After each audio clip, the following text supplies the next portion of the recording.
군정의 실패와 사회 혼란은 그것으로 끝나지 않고 인구의 대이동과 일본인이 버리고 떠난 재산 문제가 미 군정청으로서는 큰 골칫거리로 대두된 것이다. 1946년 11월 12일에는 모든 이권이 이런 자들에게 넘어가고 정작 혜택을 입어야 할 귀국한 난민이나 북한에서 쫓겨온 무일푼의 난민들은 도시 주변에 판잣집을 짓고 살게 된다. 그 예로 용산 남산 밑에 있는 지금도 해방촌이라는 동네로 불리워지는 곳이 있었다. 이런 것이 바로 그 당시의 그 모습이었다. 이런 반면에 소련 군정청 하에 북한은 어땠던가? 미소 공동위원회가 실패하자 소련 군정 당국은 어땠을까?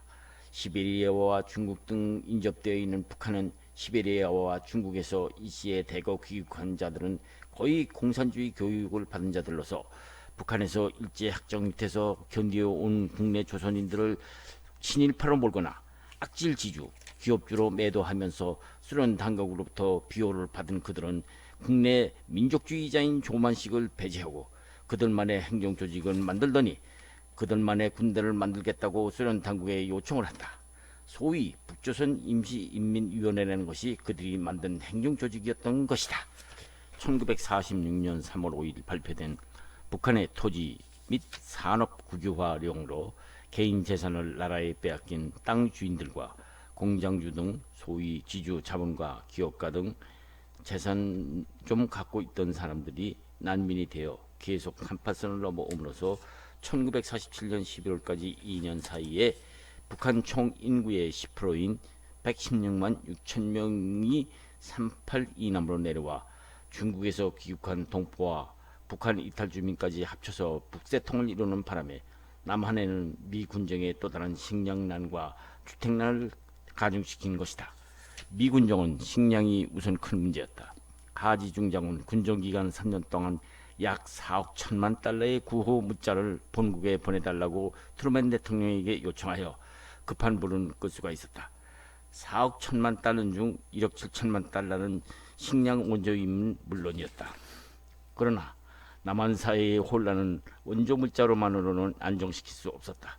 미 군정은 말이 통하지 않아서인지 일본의 식민지 생활에서 벗어나지 못한 어리둥절한 한국 농민들과 일본인들이 버리고 간 공장이 녹이 슬어 폐업 상태에 있는데도 당장 급한 식량 원조 물자로 앞으로 국가 사이에 갖춰야 할 계획이나 전망은 전무한 상태였던 것이다. 그 예로 군정청은 1945년 9월 일본인들이 전시동원 체제로 착취해갔던 미국 가격 통제령을 폐지하고 미국식으로 누구든지 능력만 있으면 돈을 벌어 먹으라는 뜻으로 일본이 내렸던 가격 통제령을 폐지하자 1945년 한 해 생산량은 1800만 석이나 되는데도 풍작이었는데도 그동안 일본인들의 통제 밑에서 숨을 쥐고 있던 간교한 장사꾼들과 생산 물건을 왕창 사들여 비축했다가 비싸게 팔아먹는 소위 간상배와 몰이배들의 농간으로 쌀값은 폭등하고 일반 물가도 일반인들의 정치하고 있을 때보다 300%나 뛰어 1946년 6월에는 풍작을 누린 농촌에 오히려 배고라 죽는다는 기아 현상이 속출하였던 것이다.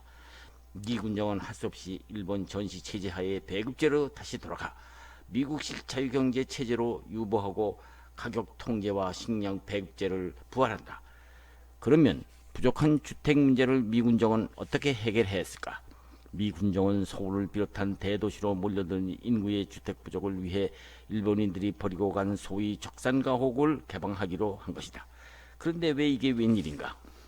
미국식 군정은 일본인들이 물러간 관공서, 공장, 기업체의 빈자리를 계획성 있게 채워야 하는데도 말이 잘 통하지 않는 미 군정은 10만 채나 되는 적산 가옥부터 1만여 개나 되는 일본인이 소유했던 적산 기업체와 전국 토지의 12%나 되는 65만 에이커의 농토를 처리하지 못하고 우왕좌왕하고 있었던 것이다. 북한 소련 군정 당국 모양으로 모든 것을 국유화시켰더라면 조용했을런지도 모르지만 자유민주주의를 표방하는 미국식 사고방식은 이러한 적산기업체나 적산농토를 노리고 있는 사람들로 별의별 인간들이 남한 사회를 혼란시키고 있었던 것이다. 말이 통하지 않는 미 군정당국을 이용하여 한몫하려는 자들이 영어를 잘하는 자들을 이권을 노리고 있었으니 말이다. 적산가옥이나 기업을 노리는 자들은 미 군정 당국의 혈통, 정분 또는 법률상 관계나 인연을 갖고 있는 사람에게 불화해야 한다 하면서 미군에 접근하였고, 이에 이끌리지 말아야 할 미군 군정 당국은 이러한 간상배나 몰입애들에게 재산권을 넘겨줌으로써 미 군정 당국이 이렇게 갈팡질팡하고 있을 때 북한은 어땠을까? 북조선 임시인민위원회는 1946년 6월 3일 전격적으로 소련 군정 당국의 비호 아래 개인이 갖고 있는 땅을 강제로 빼앗는다는 무상 못수, 돈도 받지 않고 땅이 없는 사람에게 나누어 준다는 무상 분배를 내세워 소위 토지 계획령을 발표한다. 그래놓고 인민위원회는 땅을 공짜로 주는 대신에 그동안 일본인들이나 지주들에게 주던 소작료를 현재 갖고 있는 농산물로 소련 군정 당국의 비호를 받고 있는 북조선 임시인민위원회의 행정당국에 바치라는 것이었다. 이 조치에 대해 농민들은 처음에는 대환영을 했다. 그러나 농민들은 의아해했으니 결국 소작료가 현물세로 바뀌었을 뿐이라고 쓴웃음을 지었을 뿐이었다. 소련 군정당국 인민위원회는 1946년 8월 10일 노동법령이라는 것을 또 발표하고 공장, 광산, 기업을 국가가 직접 운영하는 사회주의화에 박차를 가한다. 이러한 법령은 모두가 소련식 공산주의 수법이었다. 이러한 급격한 변화에 저항하는 자를 부역자라고 불렀는데, 부역자 앞에 친일자를 하나 덧붙여 친일 부역자라고 부르며 이들을 그들만의 용어인 반동분자라는 말을 써가며 소련 당국의 비호 아래 일사천리로 밀고 나가는 것이었다.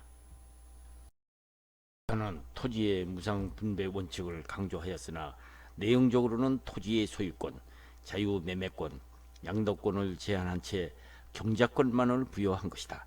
결국 농민들 입장에서 과거 지주의 소유 토지를 소작하는 것이나 국가가 소유하고 있는 토지를 별반타는 것이었고, 지난날 소작료를 땅을 개인 소유한 자에게 내던 것을 국가의 농업현물세라는 명목으로 결국 국가의 토지 사용료만을 내고 땅의 소유권을 물 건너가고 만 것이었다. 좋은 예로 6.25 당시 한참 낙동강 전선에서 연합군의 방어에 갈피를 못 잡고 있던 시기에 북한군에 의해 점령당한 남한에는 무슨 일이 벌어지고 있었을까? 그때도 역시 개인이 갖고 있던 토지는 모두 인민위원회가 소유하되 경작권은 일반 주민에게 주겠다는 것이었다. 대신 현물세를 생산량의 25%를 납부하라는 것이었다. 남한 점령지역 주민들은 처음에 무상분배라는 말에 혹했다가 소유권을 국가가 빼앗는다는 말에 실망감을 느낀다. 그것까지는 좋았다. 남한 점령지역 주민들이 놀란 것은 경제의 대가로 이름만 국가가 달라졌지 국가가 25%를 가져간다는 것에 있었다. 말이 25%이지 25% 산정 방법으로 예를 들면 콩 한 대박을 기준으로 현물세를 낼 경우 대박으로 적당히 측정하는 것이 아니고 한 대박에 콩알 하나하나를 세워서 전체를 판단한 철저한 현물세 징수 방법에 더욱 놀랐던 것이다. 이때 등장한 김일성은 중국에서 귀국한 소위 연안파 김두봉을 끌어안으며 북조선 노동당을 결성한다. 이렇게 남북이 따로따로 나가고 있을 동안 미 군정과 소련 군정 당국은 무슨 생각을 하고 있었을까? 소련이 김일성을 앞세워 자기들만의 행정체계와 인민군을 양성하고 있다는 소식을 듣고 미 군정 당국도 생각이 달라지기 시작한 것이다. 미소 공동위원회가 한국 통일정부 수립을 위해 아무런 진전을 보지 못하고 교착 상태를 빠지게 있게 되자 결국 미소 간의 갈등을 타개하기 위해서 고육지책으로 미국은 3.8 이남의 남한에 별개의 행정체제를 세울 수밖에 없었던 것이다. 공산주의가 무엇인지 잘 모르고 있던 한국인들이 해방을 맞이했듯이 미 군정 당국도 한국인들은 소련보다 또 미국이라는 나라가 더 생소한 나라로 였고 그들로부터 통치를 받고 있으니 어리둥절할 수밖에 없었던 것이다.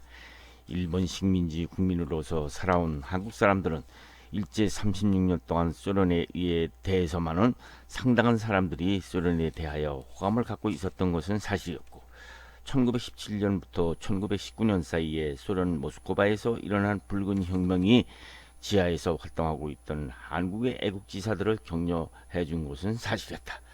그러므로 많은 무장투쟁으로 한국 독립을 위해야 한다는 애국지사들은 소련 당국에 적극적이었던 것이다.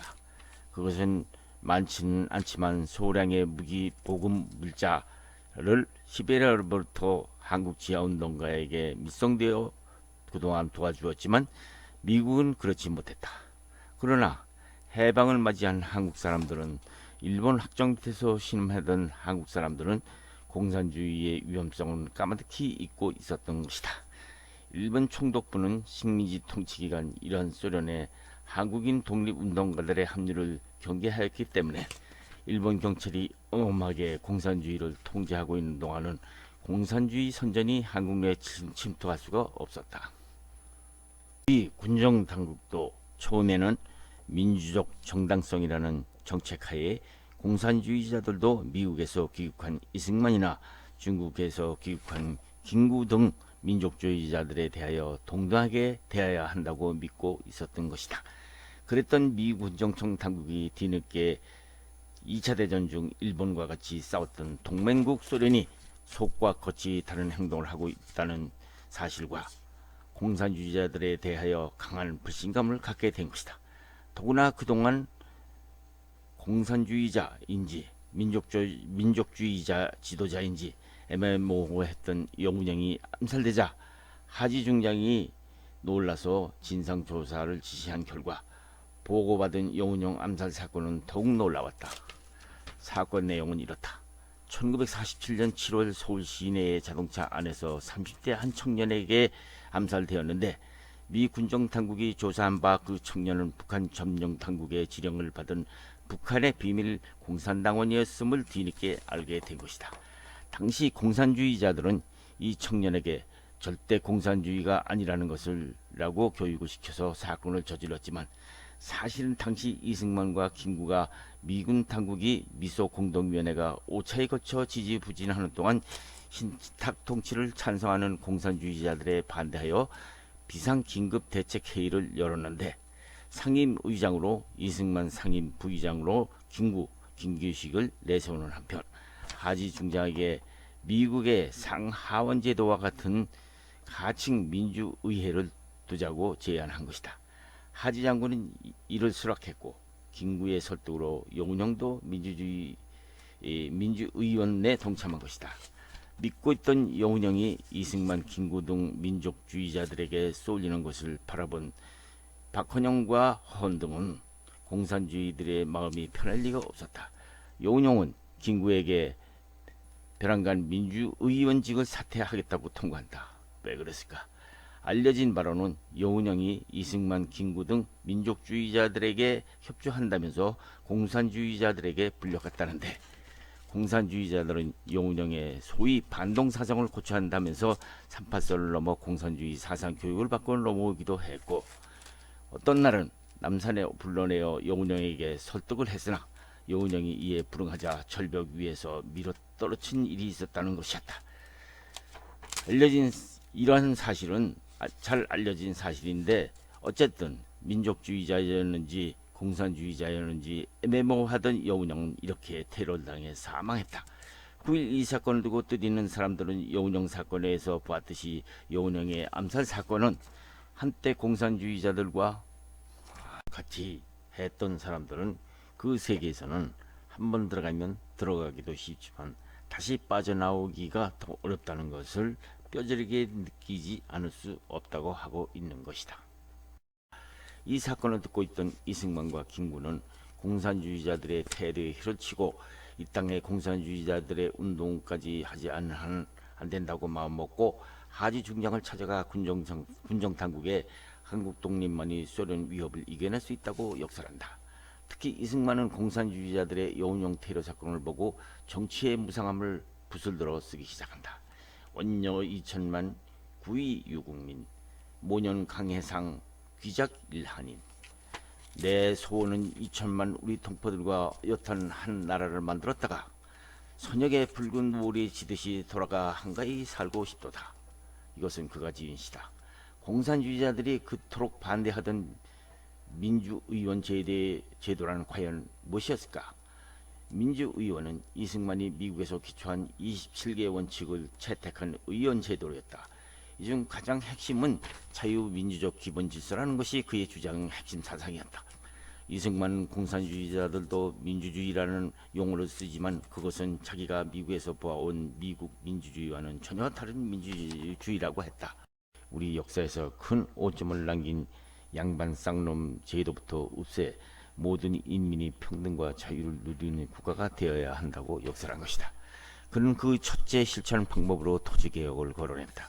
그리고 두 번째는 하와이 망명 시절 한국인 여인들의 참혹한 현상을 보고 여성만을 위한 남녀차별 없는 학교를 세웠던 경력에서 보았듯이 교육 개혁을 해야 한다고 했다.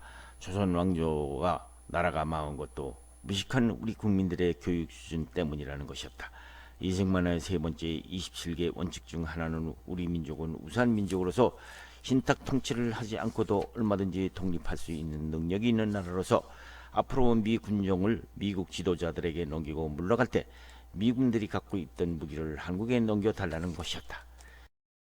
미 군종 당국은 이 부분만큼은 고웃음을 치었다. 왜 그랬을까? 그것은 한반도가 소련 수년 후 6.25 전쟁이 돌발했듯이 한반도는 지정학적으로 유럽의 발칸반도 모양으로 아시아의 화약과와 같은 존재이니 미군이 물러갈 경우를 미리 암시하기도 한 것이다. 하지 중장은 이승만의 이런 발언을 보고 후일 올리보라는 측근에게 이승만은 앞으로 전쟁이 일어나지 않을지도 모르는데도 허황된 소리만 하는 늙은 사람이라고 했던 이야기는 유명한 이로다. 이승만은 왜 그렇게 정신 이상자라는 혹평까지 들어가면서 그런 소리를 했을까? 생각해보면 이 한반도는 역사적으로 10년에 한 번씩 전쟁 아니면 내란으로 우리 백성들은 한 번도 편안한 시절이 없었다. 이승만은 그 점을 지적한 것이다. 그는 한반도의 영원한 평화는 고구려나 신라 때 모양으로 강했을 때는 전쟁이 없는 평화가 왔지만 고려의 내란과 조선의 유약함은 결국 이 한반도의 불행만을 가져왔다고 하지중장에게 역설했다. 그러나 하지중장은 이러한 이승만을 허황된 늙은이라고 멀리하면서 김규식을 민주의원 의장으로 축대하고 이승만을 왕따시키는 것이다.